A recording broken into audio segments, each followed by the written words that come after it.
Hey everybody, welcome to the Easy Podcast. This is Zak and... This is Erik. Wow, we were right on it on that one.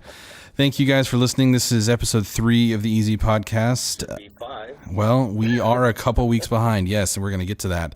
Why are we a couple weeks behind, Erik? Well, that's a good question, Zak. Why are we behind? We're behind because we've been traveling and working, doing production. Yeah. Filming like what we should be doing. Yes. So the risk of this podcast is that we are both in the industry, and so that sometimes means that we have to delay the podcast for work. So I've been in production on a narrative series for the last week. That's been keeping my time. But before that, Erik and I were with a group of people in the Southeast, visiting a couple of big churches down there that are doing production on a high level and videos on a high level, and just kind of picking their brains and seeing, kind of what makes them tick and what works for them. All right, let's be honest. We were really on a barbecue tour. We had a lot of barbecue. It was a lot of barbecue. From the ATL to North Carolina, my gosh. It was a barbecue tour. Yeah, and it's a different kind of barbecue. It is. Like I don't think I've ever had Southeast barbecue. I've heard the argument. Now, living in Texas for 5 years in Austin and experiencing blacks and Yeah. Franklin's and that whole thing, there's the argument of who does it better, and there's 3 places that are in that argument: Texas, Carolina, North Carolina, yep, and Kansas City. City. Which you would not think Kansas City in this argument, but it's been this huge just swell of barbecue meccas the last 10, 15 years for sure. For sure. But the thing that I thought was interesting about it was North Carolina's a lot less spicy barbecue than I was expecting. Did you not get the habanero? The pineapple habanero? Peach. Habanero? No, I didn't. Would it kick? Oh, you missed it. I missed it? Oh, bro. man. All right. Well, I guess we have to go back then. Bro. It was the perfect balance of sweet and spicy. Yeah. It wasn't like habanero off the charts. Right. Which, it's a habanero, you're like, oh man, I'm going to pay for that later. Yeah. It wasn't that. All right. Well, if you're visiting North Carolina or South Carolina, I'm sure they've got it too. City Barbecue, which I think is a chain, but it was pretty good for a chain. It was. So, hit that up and get some peach habanero sauce with your barbecue. Mm-hmm. So, what have you been doing? You've been watching anything? Well, I've been watching a lot of YouTube, following. YouTube is my first platform. Yeah. To watch stuff, primarily because I'm learning stuff. Like It's a great resource. Yeah, I love sitting down. It's hard for me to sit down and unplug at home when I can get on YouTube and absorb find out some new tips and tricks. Yeah. Find out some new editing hacks or how people are doing different things and utilizing new technology and new gear that's coming out and stuff to that effect. So. And you got what, Vid Summit coming up? Yeah. Yeah. The Vid Summit in a little under 2 weeks, and so I've been spending time doing like this little 15 reasons in 15 days ahead of Vid Summit. So it keeps me in the practice of editing and that's cool. Thing. And What day are you on now? I missed yesterday because doing the live broadcast and everything. Oh, when right, I got yeah. home, it was 10 o'clock, and I'm like, I just need to rest. So I'm doing 2 today. All right. So day 5 and 6. Day 5 and 6 in one day. There's a lot of elements to Vid Summit that I'm excited about. Obviously, learning more about the YouTube platform, learning about the algorithm, how to really be successful on that platform for multiple reasons. But even from a work standpoint, doing the broadcasting, they have some live broadcast tracks that I'm excited. Some like breakout sessions and stuff. Yeah, that's cool. So it's not just personal, but there's a lot of work elements to it that I'm excited about learning. I mean, it's just going to be drinking from a fire hose. Yeah, right. You meet anybody there? There's a couple of the YouTubers that I follow, actually I've reached out to, and we've got some collabs in the works. So cool, I'm man. really excited about that. Yeah, that's awesome. I've been watching the show Maniac. on I've Netflix. heard about this. Yes. I think my wife and I are 4 episodes in now, and it just keeps getting weirder and weirder. And I can't tell if I love it or hate it yet. I'm pretty sure I love it though. How many? There's 10 episodes how many total. episodes are you in? 4. You're in number 4. Yeah. Jonah Hill and Emma Stone, who are great in their own regard. And then they're both in this. And then it's directed by Cary, and I'm going to say his name wrong, Fukunaga, Okay. who did the first season of True Detective on HBO, Beasts of No Nation, and then he's also going to be the new director of the next James Bond movie. Yeah. So that's really interesting. But it's in like this alternate reality 1970s, I think. I mean, I'm only 4 in, so I don't know if they really revealed that, but there's like modern cars in some of it, but like all the graphics and the computers and stuff that they're using are straight out of like the 70s and 80s. But it's really good, man. You should check it out if you get some time. It's shot on the Panavision DXL, which is this hybrid camera that Panavision, Red, and this color grading company called Light and Iron, I believe it's Light and Iron, got together and they all made a camera together. So it's got this Light and Iron color science to it, but the Red 8K sensor, but then the Panavision body and all this. It's a cool looking show. The color grade on it's really cool. I've been really impressed with it so far. So I'm interested to see where it's going to go. Yeah, it's definitely on my list. I saw that pop up in my feed. I'm like, oh, I want to watch that. Yeah. But what I have been watching, I'm gonna have to confess. Oh no. By osmosis, I've been watching All the Boys I've Loved Before. Okay, all right. Explain yourself. How did this happen? My 11-year-old daughter and my wife have been watching this, and it's directed by Susan Johnson, starring Lana Condor, Noah Centeno, and Israel Bassard. And it's like the teen heartthrob. It's like today's John Hughes. Oh, okay. Ish. So it's a little dramedy. Yeah. I mean, it's kind of a. I don't know if I should talk too much more about it because you don't. It sound like I really. Because you're into it. Sitting down and watching it. They have watched it 2 or 3 times since the last week. Wow, 2 or 3 times, like episodes. Yeah, and so they're watching it. I'm in the kitchen making a sandwich, and so I'm like, hey, what are they watching? And yeah. There it is. Yeah, so I could probably talk a little bit more about it than I care to. I've got one of those that I can talk about so that you're not in the boat alone. I watched the first season of Riverdale. Oh, okay. And it's the Archie TV series that's on CW or whatever, but it's like a modern version with like a murder mystery tied to it. So your dogs were watching that? Yeah, my dogs were watching Riverdale, and no. I have to say this. Yeah, it was, I was like, hey, what are you watching? I guess I'll sit down. No, we You're making a sandwich. Here's the thing. It was not osmosis. It was planned. But here's why. It's one of the best looking shows I've ever seen. Really? Yeah, the color grade on it is just amazing. So you have to check it out. You can watch it with the volume off, but at least check out the first season. Yeah, just watch you don't need to hear it. Just watch it. It's really great the way that they use color throughout it, and there's a lot of play with the color, and I think it's actually really clever storytelling through color and characters and stuff like that. So the visuals are good. Yeah, it's a pretty strong visual show, I think. So, which that brings us to kind of our main topic. We wanted to kind of get together real quick and do not so much a episode on talking about a movie, but talking about some gear. And I'm on this narrative shoot, like I mentioned earlier, and I'm using a couple pieces of gear that I've only just recently started using quite a bit.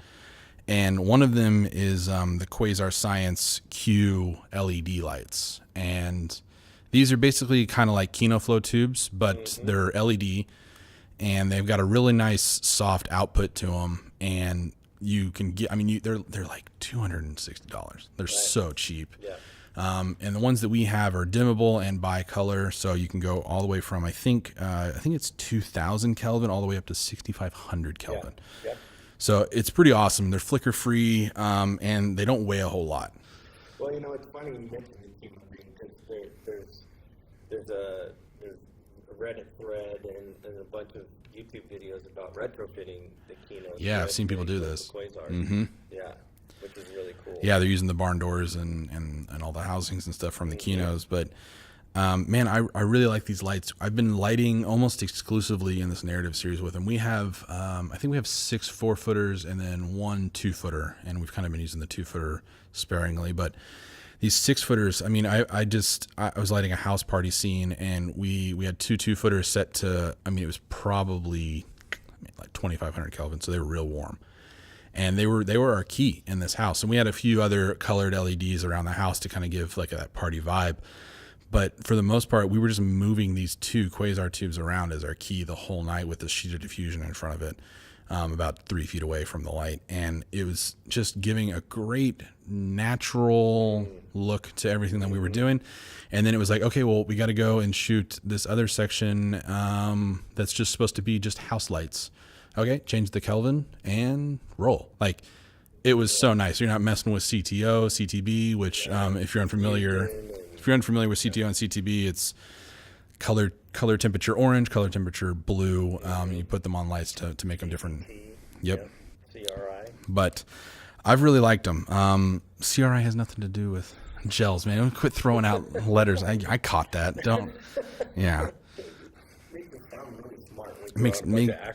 I mean, it makes me sound smart when I call you out. I don't know about you, man. But it's been good. These lights are awesome. The output is pretty good. I mean, I said I'd use 2 of them. They're not like a 1K equivalent, really. Yeah. You do have to get a few of them to get it, because we were shooting pretty much exclusively at a 2000 ISO. We're shooting with the FS5s. So we're at a 2000 ISO, and our f-stop is around 2.8 on most of the stuff that we're doing. Mm-hmm. So I mean, we're not fully stopped open, but yeah, I've just been really impressed with them, and they're easy to just put wherever you need them. Yeah. They hug the wall. You can make them horizontal or vertical, and stack them as many as you want. Yeah, they're light enough you could do it. Yeah. So yeah, they've been really cool. So yeah, that was my first question. You did mention you were like 3 feet from subject on your keying on that. We were. Yeah, I mean, we had them dimmed down. We never had them both at full 100 in the house. It was just too much. So we dimmed them down a little bit, but we had the sheet of we had a diffusion rag basically about 3 feet away from the light. But then we never had talent anywhere closer than maybe 7 feet. So you had a really nice soft fall off on all that light. I think I've got some. Yeah. I really like these lights. There's just a couple things that kind of irk me about them. And I know it's complaining about, a free car basically, but because the CRI is so high, and so, I mean, they're such a great light, and the TLCI. So if you're unfamiliar with what CRI is, or if you're YouTubing videos like LED shootout, yeah, CRI means color rendering index, and TLCI, which is kind of being used more so now because it's a more accurate representation of a color chart, or a color measurement, I guess you could say, is television lighting consistency index, is the TLCI, and it's basically just the measurement of the ability of the light to accurately portray colors compared to an ideal or natural light source. So you're comparing it to an original tungsten or a fluorescent, or your sun, just anything that looks correct to the sensors and to your eye. Sure. Yeah. So funny side note, we're having this discussion with some of the production people here at work. And they're so hypersensitive to light color. Oh yeah. That they've gone through their entire house and made sure that all the lighting in every room is the same temperature. That's me. You just described me. Yeah, I went through and I replaced all of my lights in my house with LED, and they're all balanced to, I think it's like 3600. Every single one of them, and they're all dimmable. Because you better believe, if I gotta film something in my house, I want full control of it. Yeah, I can't stand it. Yeah. The only place that I have any sort of daylight or fluorescent is in the bathrooms on the mirrors, because it's the daylight is the best for makeup. So Yeah. you're looking out for your wife. Yeah. So back to the Quasars though, and these are really great lights. I've only got a few complaints, and the first one is the power cable. It's like 6 inches long, and it's not great. There's a joke in there somewhere that I'm not going to repeat, but it's so short. And I feel like I have to walk around with a stinger connected to it at all times. For sure. Which is fine, but come on, guys! Like, give me a 6-foot cable attached to this 4-foot light, at least. Right, because it's dangling. Like, if you're putting this up on a C-stand, right? Yeah. You're clamping up. Yeah. You've got this awkward plug that's like right off of. Well, it's all the way at the end of the light. And so, like, okay, you want to make that line and that stinger nice and neat, and it just makes it really hard. It's been hard too, because we've been trying to put dimmers and stuff on them, right? And so then the dimmer's just hanging there, and it's just like, is it gonna fall out? Is the weight of that too much? And then you're questioning it.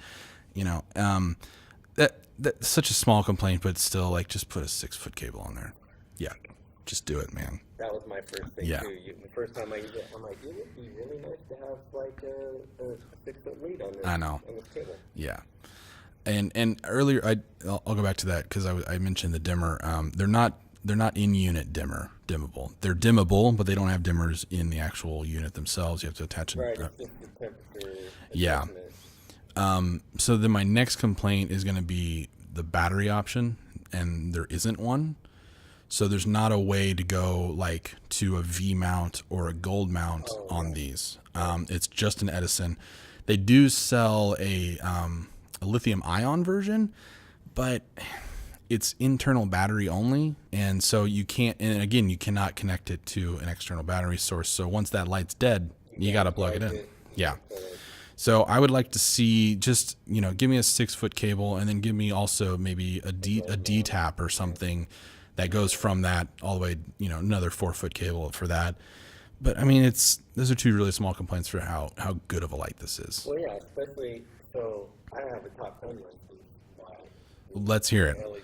So Number 4. Number 4 was portability and durability. Yes. They're extremely portable. Yeah, we've been throwing them around everywhere too. Durable. Yeah. You don't have to worry about glass breaking. Yeah, they have a plastic housing that is a really nice diffusion when it's on. So I really like that. Yep. So.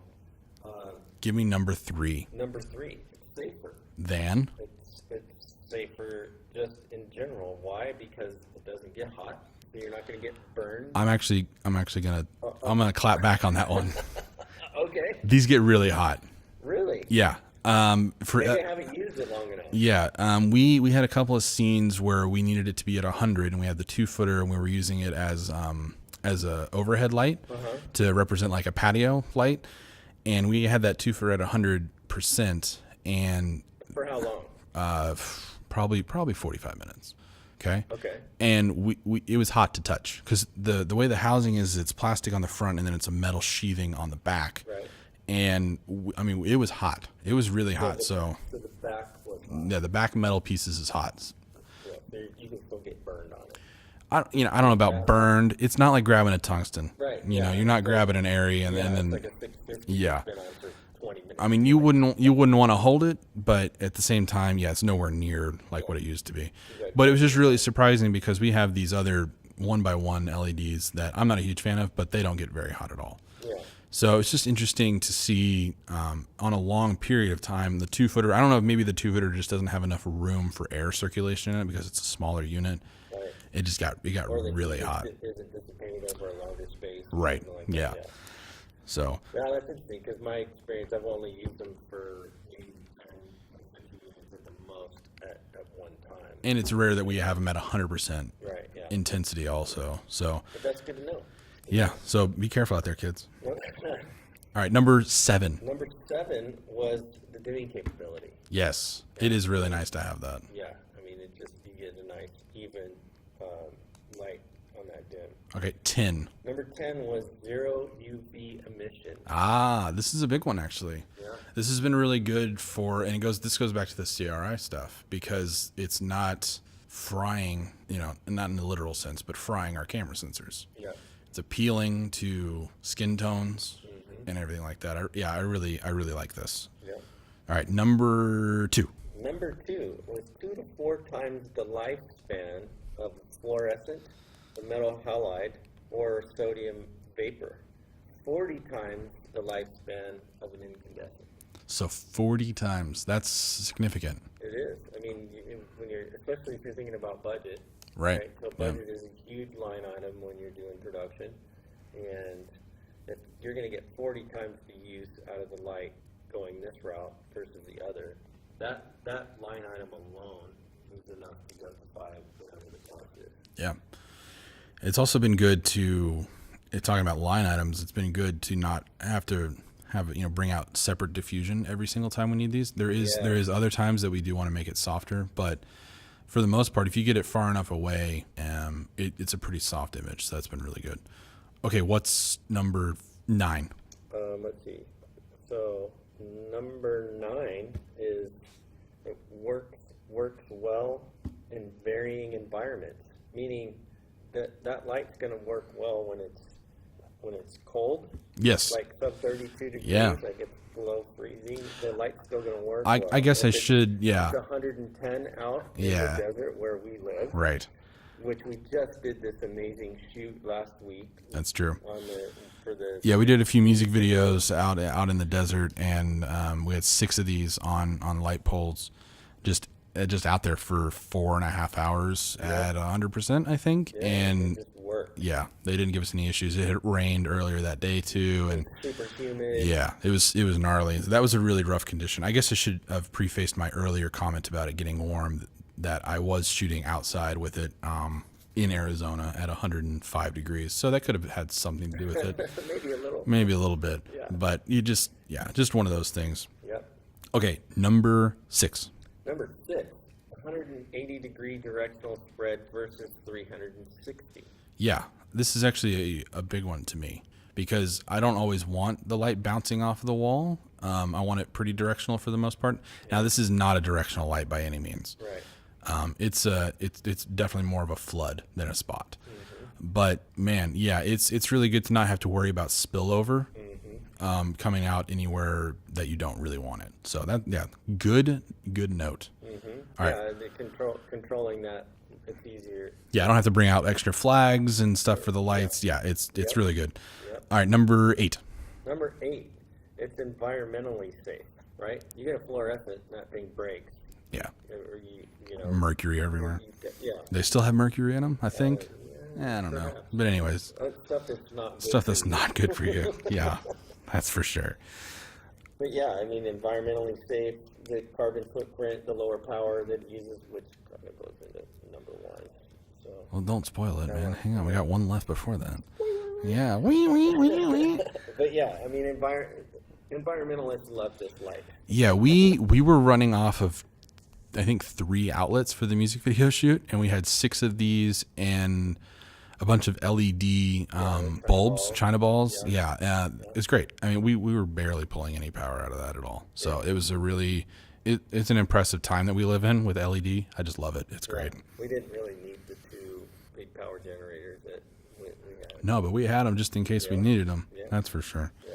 Better to have it and not need it than need it and not have it. Number 5. Number 5, CRI, color rendering index, and CCT, the correlating color temperature. Yes, we already talked about that. Yeah, we covered that. So now, here we go. Erik Thurson's number 1 reason to use the Quasar Science Q LED. What is it? 90%, 90% less power. Lower cost, lower cost in power consumption, lower cost in setup because of the less power needed. Yep. I mean, and it's cheaper than an ARRI 150 if you were to buy it outright. Yeah. There's a lot of good reasons to get this. If you guys don't have a couple of these in your arsenal, just order them. Yeah. Yeah. Just budget it in for the next production just to order them. Don't rent them, buy them. They're worth having around. I mean, we have 6 of them in the van now. We pull them out every time we can. Yeah, So because your rental cost, just roll that over into it. Yeah. You'll rent it a couple of times and it's going to pay for itself. right, they're just too cheap. Yeah, they're too cheap. And so they come in at I think 1 foot, 2 foot, 4 foot, and then 8 foot ones, which I kind of want to get my hands on some 8 foot ones. So that's interesting that you bring up the 8-foot ones, because I spent some time digging into features that have used these LED tubes. Now, they didn't specify whether or not they used the Quasars or if it was another competitor, but Tron Legacy, Okay. Yep. Skyfall, Yep. and one of your favorites, Blade Runner 2049. 2049. I knew that was going to be on the Yeah. list. Yep, that's a movie that screams LED Yeah. bars, all that. Yeah. They were probably what's it called? Astra LED. That's a Right. pretty big brand. Yeah. They have RGB ones. Again, Quasar has RGB ones also. But we just don't. I don't have any experience with them yet.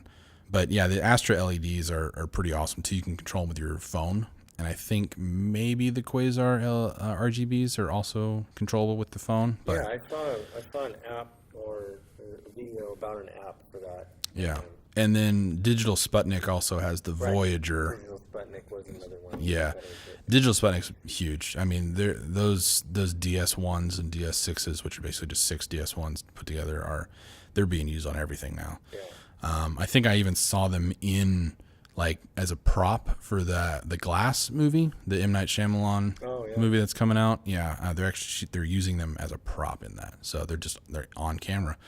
Yeah, they're really cool looking lights. Well, in music videos, they're popping Yep. out, like these are the hot thing right now. Yeah. I mean, They're definitely huge right now. TV productions, I've seen them on these big award show productions, Yep. as well as they're being used in live settings and concerts and stuff to that effect. So, yeah, there's many uses creatively and practically for these. Yeah, the thing that I've really liked, go follow Quasar's Instagram, because they're posting stuff all the time on their story and even in just regular posts that are just blowing my mind how people are shaping these lights. Like they're putting them in triangles and weird zigzag shapes and all this stuff, and yeah, they're really cool. So yeah, go and check these lights out. I can't recommend them enough. They're awesome. They're super versatile.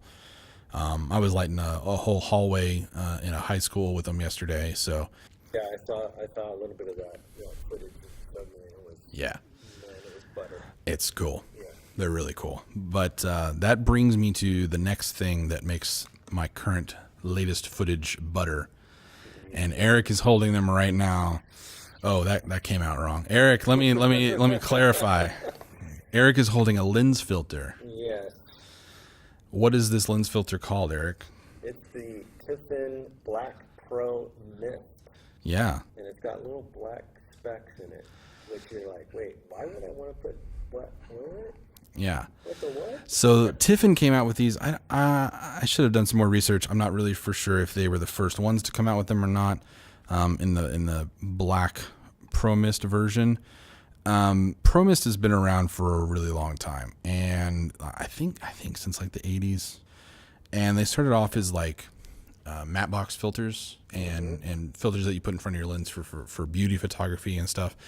Basically, what they do is they have it's a little bit of like a murkiness to it. So they bloom out the highlights, and it just softens the image just enough to where it's a little more cinematic and less sharp. Because the big issue that we have right now is that 4K looks great and it's digital, but it looks a little too good. Right. You see all the details that you never see naturally with your eye. So, with this narrative series that I'm working on, I knew I was going to be working with actual high schoolers, and they've got, it's high school. Skin is not going to be perfect. I knew we didn't have a on-set makeup artist every day. So I was like, I'm gonna grab these. I've seen some really cool stuff with them, and dude, I've been blown away with these. The image difference going from just straight through the camera, through a lens, and then putting these on there it's a night and day difference. Well, and you're using the f5 Mark 1 and 2. Yep, both of them. And what lens were you using? So I've been on primes this whole time. So I've been trying to shoot the whole project on some Rokinon Cine DSs. Oh, okay. Yeah. Okay. So mostly the 35 and the 50 millimeter. Mm-hmm. I've really liked them though. I hopefully I can put up some examples of what I've shot. This project hasn't been completed yet, so I'm not sure if by the time you guys are listening to this, you'll be able to see any of it yet. But maybe a frame grab or something. yeah, I can try and grab something. Yeah, I can try and grab something from it. But I've been color grading just some dailies, and man, it's just such a huge difference, and it really sells the look that we're going for and everything. Because I'm sure there are people out there that are listening that are like, well, why spend the money on the filter and get it in camera when I can replicate a similar vibe in post?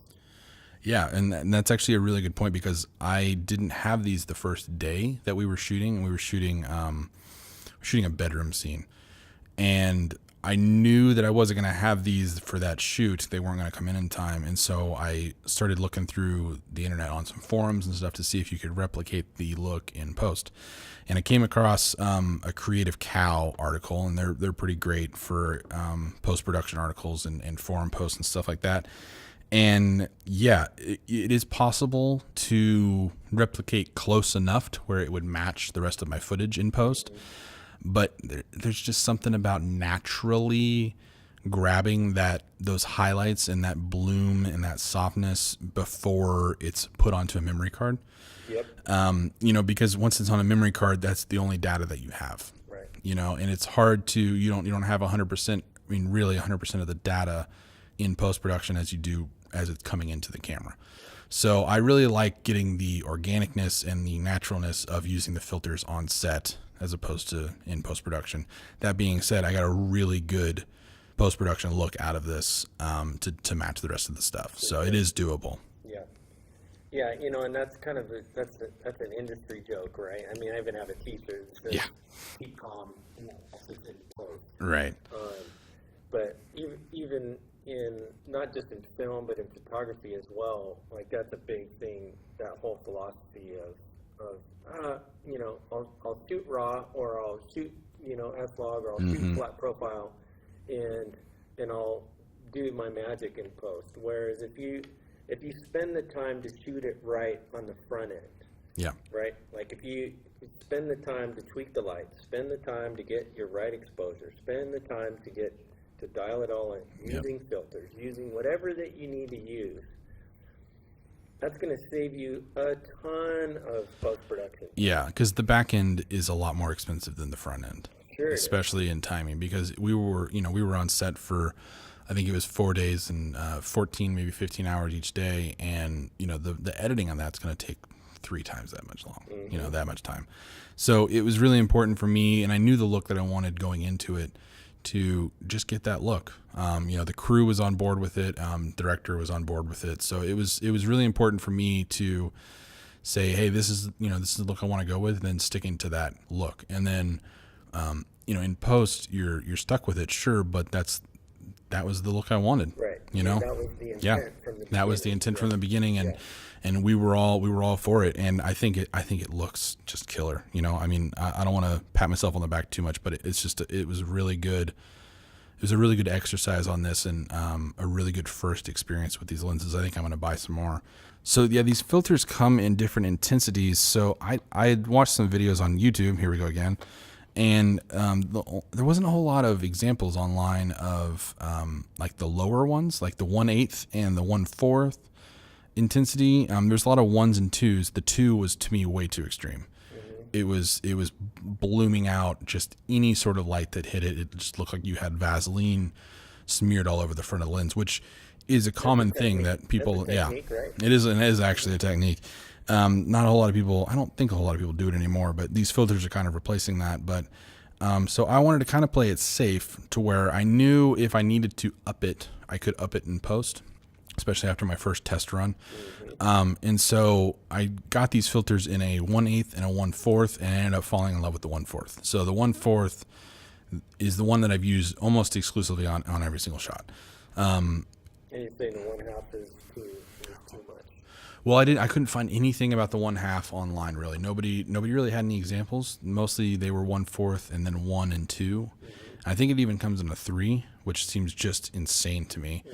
I guess if you were doing like a dream sequence or something, maybe that would make sense. But the 1/4 seems about right. Now there was one point though where we were filming in the school, that we were in a high school, and they had fluorescent lights in the ceiling that we were matching everything to. We were filming a gimbal of the student walking down the hallways and the overhead fluorescent lighting that was built into the building. It was ballooning too much around his head, so we switched to the 1/8 on that, and it was perfect. So it was good to have the two options available, but it was a little annoying kind of if we switched to another lens. I had to switch the filter from the previous lens back onto the new one. So I need to buy just like 6 of them, and just they live once production starts, they just live on a lens. But I bought the screw-ons. It's for 77 millimeter. Most of our lenses are 77s, and it has a step down ring to 72 if it needs to. But yeah, these were awesome. I get some. They're like $100, I think, just for one. Get it, test it. If you don't like it, send it back. Amazon. That's where I got it. I got same day shipping. And then at me, at the Easy Podcast, and say, these sucked, man. What were you talking about? No, I think you'll like them. I think you'll like them. They're really fun, and they give you, I think, a more filmic look for sure. Yeah, and these, again, just so you know, the Tiffen Black Pro-Mist in the 1/4 and the 1/8. Yeah, these are cool. Yeah, I think these filters are awesome, and I think filtration in general is awesome. I mean, I think you need to, if you're going to be doing any sort of filmmaking, even photography, get filters, whether that's ND or some sort of an effect filter like I'm talking about. Get them, use them, because there's such a huge benefit to everything that we're doing, and that gives such a cool look, especially these Black Pro-Mist. So check them out. All right, we're going to end the show. All right. This is it. That's it. Nah, it's a short and sweet one. Yeah, we just wanted to talk about that, kind of give you an update. I mean, it's going to be short by the time I edit it down. Yeah, we just wanted to give a quick update on kind of where we were, what was going on, why we didn't have an episode last week, why we didn't go see Crazy Rich Asians, and we still haven't seen Crazy Rich Asians, and Eric's getting some flack for that. But because my wife is a Crazy Rich Asian. But yeah, this week is Venom. Yeah. You look really excited about that. Yeah, I don't want to see. I saw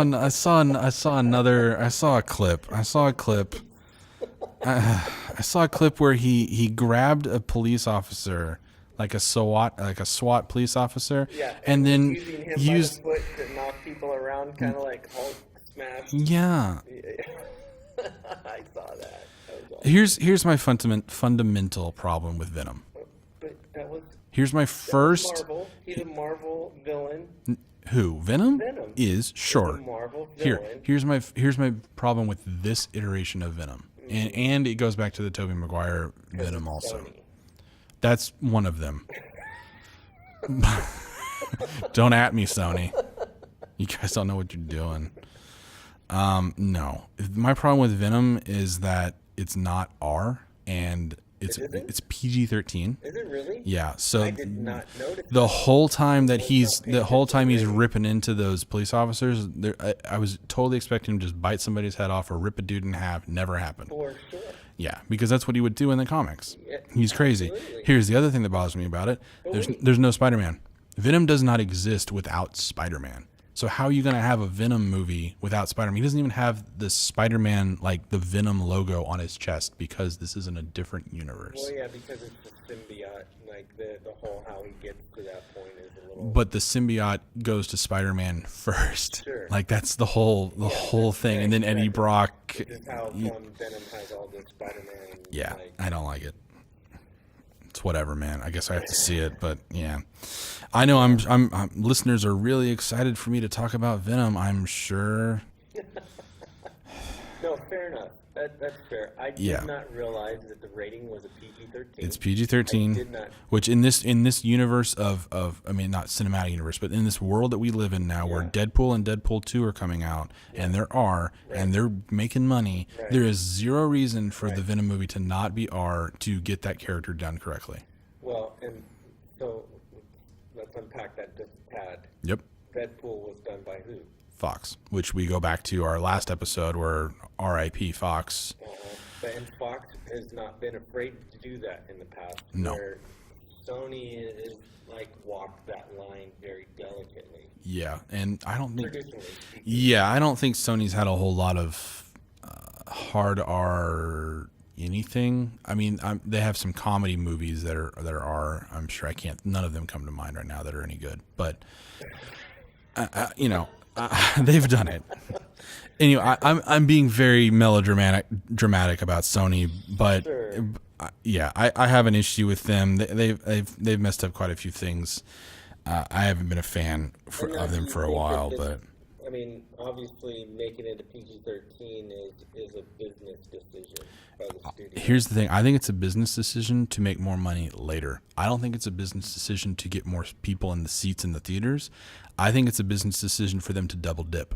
Because what they're going to do is they're going to release a PG-13 version into the theaters, and then they're going to release this unrated extended version at home so that people pay for it twice. I got you. And that I have an issue with. I wouldn't pay for it twice. No. Here. Because it's going to suck, first of all. Here's a confession from the guy who went to see Infinity War 10 times. Yeah. I haven't bought it yet. Well, you don't need to. You've seen it 10 times. But here's the guy that saw it once in the theater. I did buy it. Right.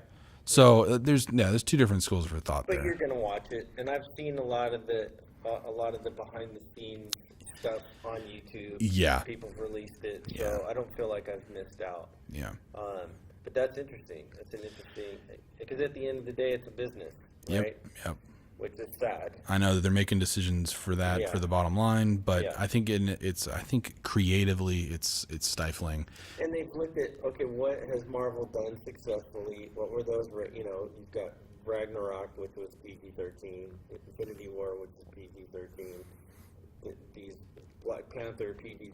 You've got these comic, relatively violent movies that are Infinity War for sure. That are in that walk that line, and they've done extremely well. So they're probably looking at that as a metric, and they're like, well. I think it's the same issue that DC had, though. I mean, DC's looking at the Marvel, formula, and they're picking the wrong things about it. Yeah. I easily think that if Sony wanted to, they could have made a Venom movie. They could have been R. It could have been true to the character, true to that world. And then maybe, eventually down the line, Marvel could have been like, yeah, it is still the same universe. I don't think Marvel's going to have any issue with there being another movie in the universe that's R down the road. I think we'll get there eventually. I think there will be something that gets there. I know. Deadpool. Yeah, but it's not in the same universe at the moment. I mean, now they own 20th Century Fox, but... Yeah. The other thing with that is, 20th Century Fox took a risk on the first one. Mm-hmm. Ryan Reynolds. It was a huge risk. Yeah, Ryan Reynolds leaked the test footage. I mean, it's pretty much confirmed that he did it, and the internet blew up for it. They knew there was, and they gave him a short, relatively small amount of money for what they were doing, and then they blew it out of the water. And then they made the second one, same thing, just a little bit more than the first one budget-wise. But yeah, it's to me it seemed like something that Sony could have risked. Sony could have taken a chance on being creative and original in a space, and they're not. They're never creative and they're never original. And I can't think of the last time I saw a Sony movie besides Homecoming, but which was barely a Sony movie, that was original, did take chances, and I enjoyed. I can't think of the last one that I saw. And that goes back again to Homecoming is another thing though too, is Sony was in charge of the marketing for that movie. That movie was practically spoiled in the trailers, which Marvel never does. Yeah. So, it's just you're talking about Spider-Man Homecoming. They just have no idea what they're doing in that regard. Well, and Marvel's involvement was a little bit more than it had been in the past. Yeah. As far as Spider-Man is concerned. But I think there's a market for that. I think Deadpool's shown that. I think the Deadpool movies have shown that you can do those kind of movies and that they're gonna make money. Just cut the budget down. Well, Logan And was that's hard. another huge example. Logan's one of the best comic book movies I've ever seen. Like, Yeah, it's incredible. Fox. Yeah, again. Yeah. Now, I mean, that same argument can be made where Fox isn't taking risks, or they are, you know, who knows. But the Dark Phoenix trailer just dropped a little while ago, and it just looks like more X-Men. I'm just tired of it. I'm tired of the X-Men. I'm just tired. I'm ready to see that get refreshed Right. under Marvel and see where it goes. I'm tired of that cast, that storyline. As much as I love Michael Fassbender and I think James McAvoy are great, I'm just over it. I've seen enough of it. Move on. It's kind of like the Tobey Maguire Spider-Man. Yeah. Like, at that time, they kicked up that whole superhero movie genre, and it made it relevant again. Right. But Marvel took it to another level. Yeah, they did. And is crushing it, and it's got to go to the next level. Yeah. And I would say one thing about the Marvel movies, though, is they stuck to a formula. Now, as different as Infinity War is, it still feels like a Marvel movie. What 20th Century Fox did, and I cannot believe that I'm sitting here praising 20th Century Fox right now, but I am. 20th Century Fox, they took a chance on Deadpool, and Deadpool is not like any other comic book movie in the last 15 years. Movie, Right. I mean, So, and then you look at Logan, which just stemmed out of Deadpool. If Deadpool would not have been as successful as it was, Logan would not have been as made the same way that it right, was. it wouldn't have been as dark. Yeah. That would have been just a travesty. And this goes back to creative stifling, which I think Sony is doing. So that's enough of me bashing on Sony. I'm not excited to see Venom, but I'm going to see it just because it's a big movie. It's a comic book movie and we're nerds. So we're going to check it out. It'll be here Friday for us. It's hard to criticize something that you haven't seen. Yeah, that's true. Yeah, I guess I can't do that. I can't say, oh, that movie's terrible. And then, did you see it? Nah. You want to validate your slam. You know what? Yeah, you're right. I want more ammunition to say why it's terrible. Yeah. Because I know it's going to be. Yeah. So.